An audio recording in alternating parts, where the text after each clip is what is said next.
two kinds of people in the world. Those who like to argue and those who don't. Now, I don't base all my theories about human nature on observations within my own family, but I do happen to have two daughters, and one of them, Sophia, will argue for hours, if I let her, about whether or not I bought the right color and pattern of socks for Rick's Christmas present. That's my husband and her dad. While Celeste, my other daughter, will literally leave the table and the room when the debate over whether or not the mashed potatoes have too much garlic in them this year lasts longer than 10 minutes or so. The people who like to argue and the people who don't. It's a much more fundamental distinction, really, than whether or not you like to attend the point, the traditional, or the contemporary service. At least when you sit down at the Thanksgiving table. No matter who says grace, how they say it, or whether it is said at all, satisfaction, now I mean real, true, and lasting satisfaction, isn't a result of the theology expressed, or the juiciness of the turkey, or the well-doneness of the tofurkey.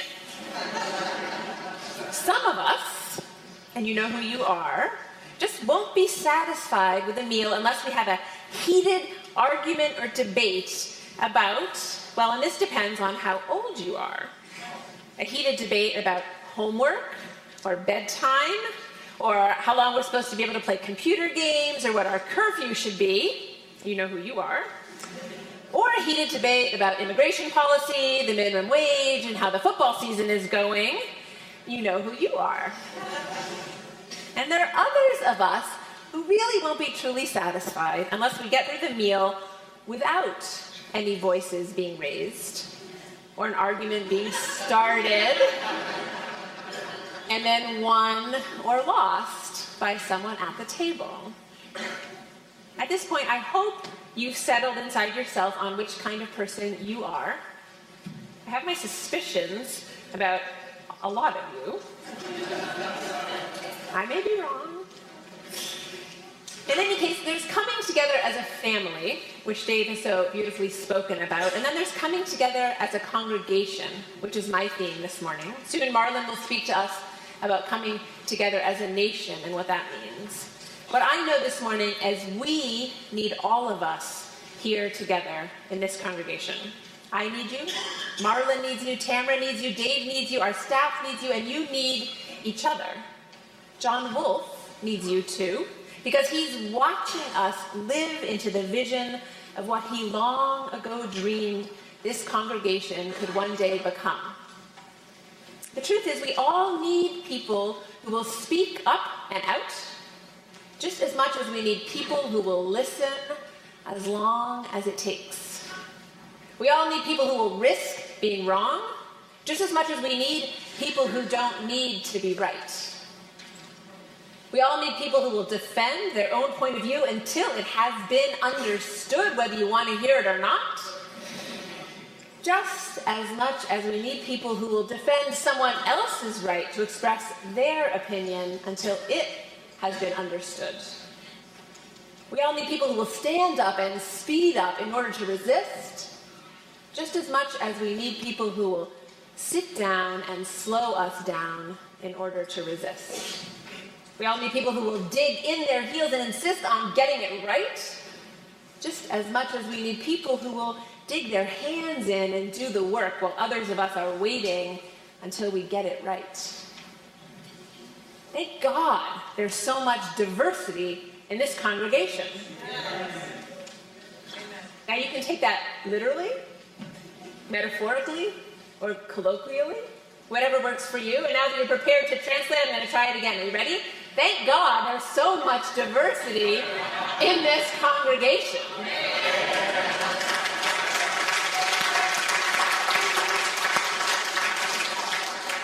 And thank you for making it so, because it's thanks to you that we are engaged in an important, very important social and religious experiment, which is unique in the history of the world as far as we know, and certainly unique in the history of Tulsa.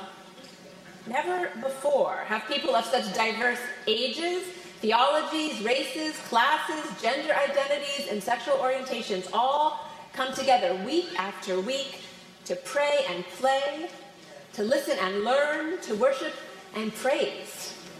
We are an experiment for our times. This is our challenge. Can we come and sit at the table together, break bread together, share our true selves together, raise our voices in song, debate, and prayer together, sit in silence together, work on boards and committees, task forces, and justice teams together, disagree and debate, argue, amend, offend, forgive, find consensus, vote, win and lose together, start over again together, and all the while be thankful together. I think we can. I think we already are. I wonder how you see and feel it, how you live and explain it. I say we don't have 3 services because we can't get along. We have 3 services because we do get along.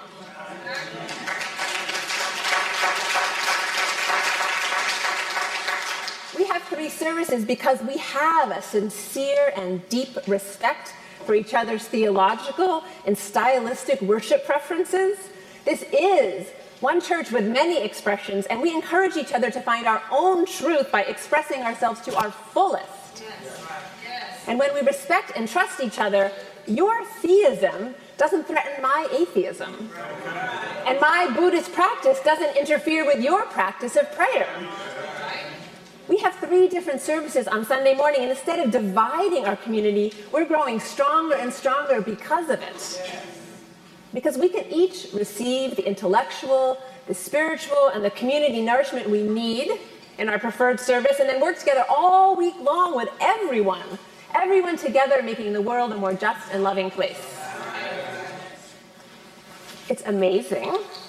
And now I'm going to need your help, especially the younger people who are here with us this morning, to help me expose and explore the diversity that we're living into and talking about this morning here at All Souls. So if you are 18 and under, I need you to shout out the letters of the alphabet for me, one at a time. Can you do that?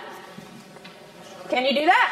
Yes. Okay, so, because you're going to say a letter and then I'm going to say a word, okay? So here we go. You ready? I'm ready. Go ahead. A. Agnostic. B. Black or brown. C. Catholic. D. Disabled. B. Extroverted. F. French. G. Gay. H. Human. I. Introverted. J. Jewish. K.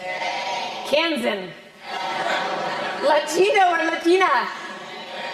Mixed. None. Old.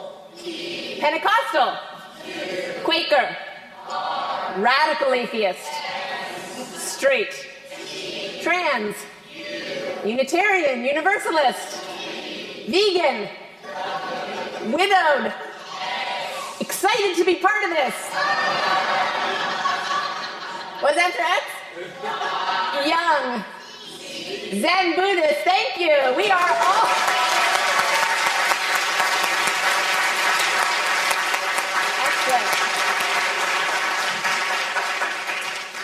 We are all of that. All of us belong to one congregation, one community of people who seek the truth in love and who help one another.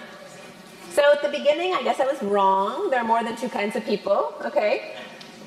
This is a bold, new social and religious experiment our state, our country, and our world needs today desperately. So I would suggest this Thanksgiving that you practice in your own way, at your own Thanksgiving table, at all the meals you attend this week, and I hope you'll stay for lunch after this service and break bread with each other. If you're a debater, I suggest you sit next to a peacemaker and see what happens.